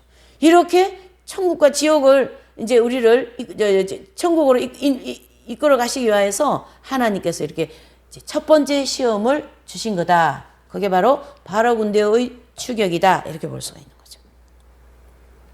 그래서 이런 여러 가지 시험 속에 있을 때 하나님께서는 이제 범죄하지 않고 이렇게 인내의 말씀을 지키고 사랑과 온유와 겸손과 충성과 절제, 양성, 정직, 자비 이란 빛의 열매를 잘 맺기 위한 그런 훈련을 시키시는 거죠. 그냥 뭐 연단만 시키시겠어요? 연단하시는 목적이 있지 않겠어요? 그게 바로 뭐예요?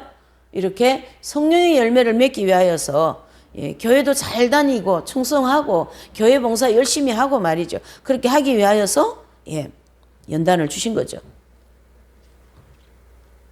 또 뭐 이렇게 큰 환난이나 핍박 그런 거 아니라도요. 조그마한 감기 아니면은 뭐 조금 사람 관계에서 마음이 조금 상한 그런 것도 다 그런 연단에 들어갑니다.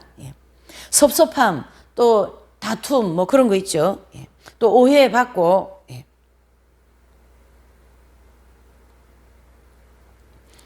그러한 것을 다 이 바로군대의 추격이라고 하는 첫 번째 연단에 해당이 되는 거죠. 자, 그러면 이 출애굽을 한 때부터 그렇죠? 첫 번째 연단이 시작되기 전까지 기간은 성도들은 이렇게 그 내용이 그렇게 뭐 동일하진 않습니다. 그래서 출애굽한 후에 며칠 내지는 몇 주 혹은 뭐 긴 사람은 한 6개월 정도 지나면서 이제 연단이 시작되는 경우가 있어요. 출애굽 성령 체험하고 난 다음에 그리고 이 바로 군대의 추격, 즉 첫 번째 연단에 해당되잖아요. 이것은 첫 번째 연단에 해당 과정을 통과하는 이 기간은 이제 사람마다 또 다 다릅니다. 대부분의 뭐 정상적으로 아주 열심히 해서 6년에서 8년 정도 걸리는 사람 있고요. 또 좀 성격이 느긋해가지고 느릿한 사람들이 좀 연단도 느릿하게 받을 수가 있어요. 그런 분들이라면 한 10년 가는 사람도 있습니다. 예, 그렇지만은 또 뭐 이렇게 진실한 목회자, 그렇죠?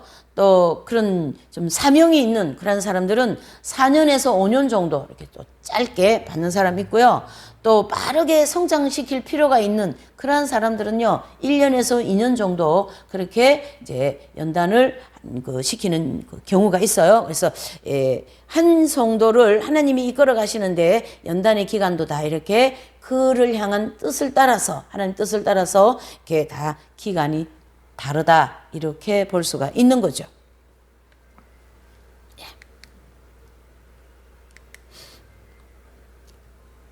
자, 하나님께서 이렇게 첫 번째 연단 과정을 허락하시는 목적이 있어요. 이 첫 번째 연단 과정을 허락하시는 목적.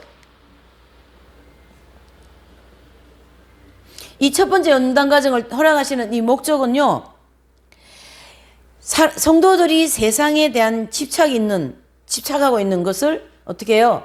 끊게 하기 위한 것이죠. 그래서 사단의 노예처럼 사는 생활에서 벗어나서 하나님께 돌아서게 하시고자 하시는데 목적이 있어요. 그래서 우리가 살다 보면은 자기 나름대로 어떤 기호가 있어요. 즐기는 것도 기호가 있고 먹는 것도 기호가 있고 이런 게 있다라는 거죠. 그거 다 집착하는 거거든요. 그런 것을 하나님이 어느 정도 크게 가지치기를 하겠다라는 거죠. 그렇게 해야지 교회 생활을 하는 거지. 기본적인 그리스도인을 만들겠다, 이런 뜻입니다. 그래서 나무 한 그루가 있다면 막 가지가 이렇게도 뻗어 있고 저렇게도 뻗어 있으면 아주 모양새가 너무 안 이뻐요. 그거를 아주 이쁜 전형적인 동산에 있는 나무처럼 그 가지들을 쫙 1차적으로 가지치기를 하겠다, 이런 뜻입니다. 그게 첫 번째 연단을 시키시는 이제 하나님의 목적이죠.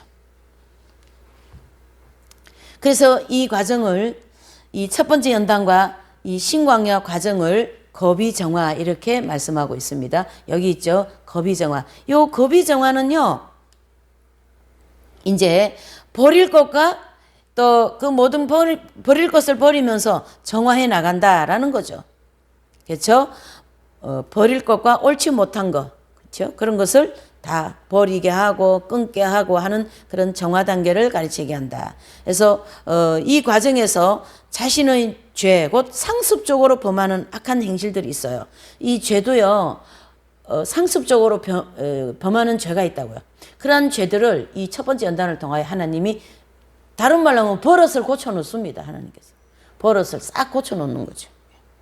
철저하게 회개하게 하시고 또 그 상습적인 그런 정욕적인 생활 내지는 죄, 그런 것을 이제 싹 정리를 시켜주시는 거죠. 그걸 또 순화 단계, 이렇게도 얘기합니다. 네. 자, 그리고 이제 이 홍해를 통과하여서 신광야에 들어간 성도들은, 이스라엘 백성들이 이제 홍해 통과하고 그 다음에 어떻게 해요? 신광야로 들어가잖아요. 거기서 메추라기 먹고 저기 만나 먹고 메추라기 먹고 쓴물도 달게 해서 막 그냥, 이런 기적 같은 일이 어디 있습니까? 그냥 하늘에서 뭐 만나가 쭉쭉 내려오고 먹으니까 너무 맛있고 달기도 하고 가시 같기도 하고 막 그랬잖아요. 삶아 먹기도 하고 지져 먹기도 하고 굽어 먹기도 하고 말이죠. 예, 고구마 삶아 먹듯이, 감자 삶아 먹듯이 이렇게. 이것은 우리 성도들이 이 신광야 과정에, 이것은 첫 번째 연단 과정이 끝날 무렵에 마귀들이 일으킨 이 거칠고 사는 환경들을 하나님이 싹 정리시킵니다. 마치 바로 군대가 홍해 바다에 수장되는 것처럼 마귀들이 역사하던 그 모든 이상한 일들, 다양한 일들, 뭐 귀신 들렸으면 귀신이 나가고요, 병 들었으면 병이 낫기도 하고요, 사업이 망해서 뭐 사업을 다시 하나님 일으키기도 하고요. 계획하고 추진하는 모든 일들이 사실은 형통하게 진행되면서 이 육적인 축복으로 충만하게 받게 하십니다. 그래서 이 첫 번째 연단 끝나고 주시는 이 신광야 축복 과정은요, 이제 특징이 있다면 뭐예요? 물질 축복 내지는 육적인 축복을 많이 그렇게 주시는 과정입니다. 그렇지만은 만사형통 물질 축복이나 육적인 축복을 많이 받는다고 해서 모든 것이 뭐 천국처럼 그렇게 되는 건 아닙니다. 예. 만약에 바로군대의 추격 때 첫 번째 연단 때 아버지 나 월세방에서 20평짜리 빌라만 주시면 고맙겠습니다. 그러게 신광에 들어가니까 진짜 빌라를 하나 주셨어요. 하나님께서. 근데 이제 이 신광야에서 하나님이 뭘 해도 잘 되고 돈도 벌리고 막 돈이 쌓이고 예? 그러다 보니까 이제 어떻게 기도해? 아버지 방이 2칸밖에 없으니까 3칸. 이제 32평짜리 34평짜리 또 방이 너무 3개니까 작습니다. 40평짜리 이렇게 해가지고 이제 점점 자기 재산을 축적하는 이제 그런 이제 신앙생활을 하게 되는 거죠. 그렇게 하면서 어떤 현상이 나오냐면 하나님이 많은 걸 이제 주신다 그랬잖아요. 그럴 때 이 바로군대 추격 즉 1차 첫 번째 연단 때 어렵고 힘들 때 주님 앞에 이렇게 공약한 게 많잖아. 아버지 나 10에 3조 내겠어요. 아버지 나 성교비 얼마 하겠어요. 뭐 이렇게 한 거 있잖아요. 그렇게 한 것이 다 어떻게 해요? 다 그냥 수표로 그냥 무수표로 다 돌려버립니다. 다 그냥 나는 10에 1조만 하면 돼. 또 수요예배, 금요예배, 새벽기도, 주일예배 빠지지 않고 그렇게 열심히 다니던 분이 사업하시기 때문에 수요예배 빠쳐먹어요. 또 금요예배 피곤해서 못 가겠어요. 그렇게 해서 그 첫 번째 연단 받을 때 그 열심히 하던 신앙생활이 자꾸 식어지는 거죠. 뭐 때문에요? 육적인 축복 때문에.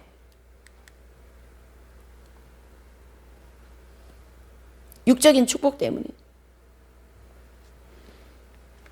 이렇게 이제 할 때에 하나님께서는 요거 봐. 요렇게 하시면서 이제 살짝 뭐 사랑의 매도 한 대 때리시고 뭐 돈도 좀 띄게 하시고 교통사고도 한번 나게 해서 정신이 벌써 내가 그때 그렇게 기도하였지.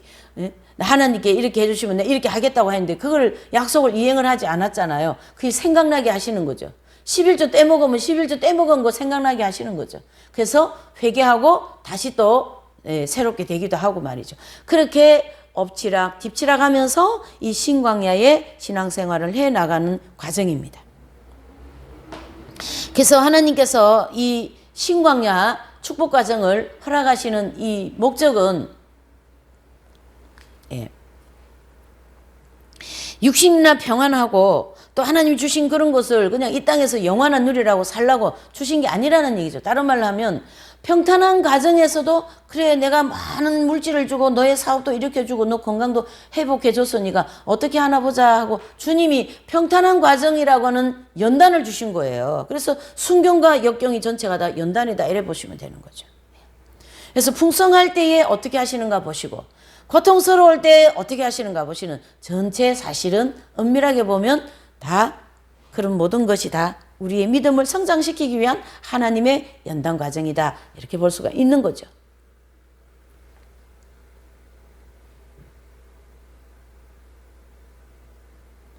그래서 하나님이 이 신광야 축복 과정을 통과하게 하시는 목적은 두 가지로 볼 수가 있어요. 첫째로는 도덕적으로 완전하게 그런 어떻게 살아보려고 하면서 밝은 빛을 따라서 살아보려고 하는 그런 마음을 가지게 하시고 또 둘째로는요 적극적으로 끈기 있게 주님의 일이라면 목숨도 내어놓겠다라는 그러한 충성스러운 그러한 어떤 이제 성도들이 있다라는 거죠. 이 신광야 축복 과정에서도 이렇게 그냥 뭐 주님 주시는 물질로다가 그냥 여기가 좋사오니 그렇게 사는 사람이 있는가 하면요 그 과정에서도 이렇게 두 분류의 성도들이 또 거기에서도 나옵니다.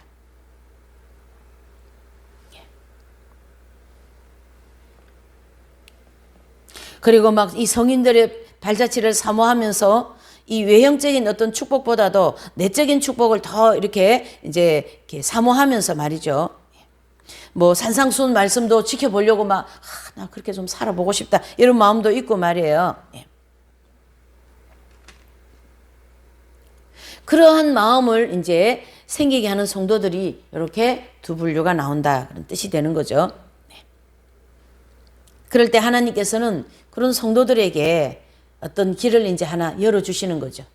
다른 말로 하면은 그런 신광야에 있는 요 성도들, 그런 마음을 가지고 있는 그 갈급한 그런 마음을 가지고 있는 성도들에게 르비딘 무리바 생수와 같은 그런 경험을 시켜줄 수 있는 길을 열으시는 거죠. 이렇게 해서 성장이 조금씩 이제 되어가는 거죠. 네. 자, 이 신광야 과정을 이 이제 8단 진복에서는요, 애통하는 자는 복이 있나니 저희가 위로를 받는다 그랬어요. 바로 애통하는 이 과정은 첫 번째 연단되는 첫 번째 연단에 해당되는 바로 군대의 추격에 해당될 것이고, 또 위로를 받는다라는 것은 신광야에 해당되는 내용입니다. 그래서 온유한 자는 땅을 기업으로 얻는다. 바로 신광야에 이제 해당되는 내용이고, 그다음에 철로 역정에서는요, 이제 이 기독도가 이제 그 첫 번째 연단 과정에 해당되는 그 과정을 고집과 연약과의 동행이다 이렇게 얘기하고 있어요. 철로 역정에서는. 그러니까 고집과 연약, 어떻게 하면 좋지 하는 그런 연약한 마음, 또 막 고집적으로 알았다 내가 해보겠다 하면 왜 오기라도 내가 교회 나가겠다 그런 고집적인 마음 있잖아요. 그게 첫 번째 연단에 해당되는 내용들이거든요. 예. 그런 과정을 이제 다 통과해서 기독도가 육정부라는 도시, 즉 어디예요? 육정부라는 것은요, 육적인 그런 이제 축복을 받는 과정이다 이렇게 보시면 됩니다. 그래서 들길을 지나가는 과정이다. 여기가 들길이 바로 신광야 축복 과정에 해당되는 거죠. 철로역정에서 말하는. 자, 요 과정까지 성도들의 그 이제 경험한 내용들을 조금 보시면요. 아브라함 같은 경우에는요, 갈대아 우르에서 이제 이 아브라함 같은 경우에는 이 갈대아 우르는 바로 모세의 나타남이고, 또 가나안 땅 도착하고 베델에서 이 제단을 쌓는 사건이 나오잖아요. 베델에서 제단 쌓는 사건까지가 10대 기적 재앙과 출애굽 과정에 해당됩니다. 그리고 가나안 땅을 갔을 때 뭐가 있었어요? 흉년이 막 있은 거죠. 하나님이 지시해서 간 땅이 가나안 땅인데 가서 보니까 거기 막 흉년이 있는 거죠. 예. 그래서 다시 또 애굽 땅으로 도망을 옵니다. 그러니까 도망 와가지고 또 무슨 일이 생깁니까? 아내를 빼앗기게 되는 과정까지는 첫 번째 연단에 해당되는 바로 군대의 추격 해당이 됩니다. 그리고 하나님께서 기적적으로 은금 폐물과 또는 318명이나 되는 하인을 거느리고 그 애굽 땅을 빠져나오게 하잖아요. 그렇죠. 그러니까 그 애굽에 이제 왕이 참 그 사라가 절세 미인이거든요. 그래서 이제 사라를 데리고 와라 그랬는데 밤에 하나님께서 다 그 애굽의 왕에게 그 여인을 건들지 말라 이렇게 하시잖아요. 그리고 이제 다음날 아브라함을 불러서 왜 그렇게 했냐 그러니까 왕이 나를 죽일까봐 그렇게 했다고 이 아브라함이 그런 사건이 나오잖아요. 그러니까 이제 왕이니까 참 통이 좀 컸죠. 그래서 이제 은금 여러 가지 폐물 또 저기 하인들을 318명이나 거느려 가지고 이제 애굽에서 나가라 이렇게 됐잖아요. 그러니까 뭐 갑자기 거부가 된 거죠. 그게 바로 신광야 축복 과정이란 말이죠. 아브라함에게는. 예. 다윗 같은 경우는 어떨까요? 바로 다윗은 사무엘 선지자가 기름 부없는 그 상황이 모세의 나타남이고, 또 사울 왕을 위해 수금을 타는 그 순간 사울 왕을 위해서 막 이게 수금을 탔잖아요. 그러니까 사울이 귀신이 나고 막 그랬죠. 그런 경험을 하면서 출애굽을 하는 거죠. 다윗은요. 그리고 싸움에서 이기고 들어올 때 백성들이 막 칭송을 하죠. 그래서 그 백성들이 칭송으로 인해서 사울 왕이 질투로 이 다윗을 죽이려고 하죠. 그래서 죽을 고비를 여러 번 넘기고 또 어디까지 도망갑니까? 아둘람 굴까지 망명 생활을 하는 거기까지가 다윗에게는 첫 번째 연단에 해당되는 과정입니다. 바로 군대 추격을 이렇게 지냈다라는 거예요. 이 다윗 같은 경우에는. 그리고 이 400명의 그러니까 지금으로 하면은 뭐 이제 사업 망한 사람, 삶의 인생 무상, 삶의 해이 이런 거 느끼는 사람, 그런 좀 이런 이제 예? 그런 사람들이 이제 다윗이 이제 다윗에게 다 이렇게 모이게 된 거예요. 그러니까 이 다윗은 그 사람들을 어떻게 해요? 돌봐주고 또 뭐예요? 위로해주고 다독여주고 하면서 용사 훈련을 시킨 거예요. 나중에 다윗이 나라를 세우는데 이때 훈련받은 용사들이 다 장군이 되어서 다윗을 도울 것입니다. 그래서 이제 그러한 분들을 돌봐주고 하는 훈련시키는 그런 모든 과정들이 다윗에게는 신광야 축복 과정이라고 볼 수가 있죠. 신광야 축복 과정. 네. 사도 바울 같은 분은 어떠실까요? 사도 바울 같은 분은요, 다메섹이 막 가잖아요. 다메섹을 막 이제 예수님 믿는 사람들 잡으러 가는 그 과정이 모세의 나타남입니다. 그리고 3일 동안 금식하고 또 막 이렇게 참여하고 그렇게 할 때 아나니아라는 사람이 와가지고 안수를 해주죠. 근데 눈에 빈혈이 벗어지고 그렇죠. 그게 10대 기적 제안과 함께 출애굽을 하는 과정입니다. 굉장히 짧죠. 이 바울 사도 같은 분. 이 특별한 분이죠. 이분 같은 경우에는. 그래서 다메섹에서 막 복음을 갑자기 이제 예수님을 만나고 와, 내가 핍박하던 그 예수님이 진짜 나의 메시아구나 깨달고 이제 출애굽을 하고 난 다음에 바로 뭐예요? 복음을 전하러 막 나간 거죠. 다메섹에서. 그러는데 바로 또 뭐예요? 바로 군대가 뛰어오듯이 큰 핍박을 통해서 강주리를 타고 탈출을 합니다. 그게 바로 첫 번째 연단에 해당되는 과정이죠. 그리고 이제 사도 바울이 아라비아로 들어가서 3년을 이분은 이제 깊이 기도를 하거든요. 내가 앞으로 어떻게 해야 될 것인가. 얼마나 많은 생각을 정돈을 해야 되겠습니까? 그래서 그런 걸 정돈하고 또 진리 연구도 하고 자기가 율법으로만 알고 있었던 이 신앙이 이제 복음적인 신앙으로 이제 이렇게 돌아오는데 얼마나 많은 것이 정리가 돼야 되겠냐 말이죠. 바울 같은 경우에. 그래서 그렇게 진리 연구도 하고 그렇게 하면서 이제 거기서 아라비아에서 3년을 시간을 보내면서 이분이 어디로 오냐 하면 첫 번째 만나는 분이 예루살렘으로 와서 제자들을 만납니다. 그 만나는 과정이 다 어디예요? 신광야에 해당되는 과정이죠. 네. 이렇게 해서 출애굽 전과 그 다음에 출애굽 이후 그 다음에 바로 군대의 추격, 홍해가 통과되고 신광야, 메추라기 만나 먹는 여기까지 이제 공부를 오늘 하였습니다. 오늘은 여기까지 하시겠어요? 다음 주는요, 두 번째 연단부터 이제 시작하시겠습니다. 잠시 기도할게요. 하나님 아버지.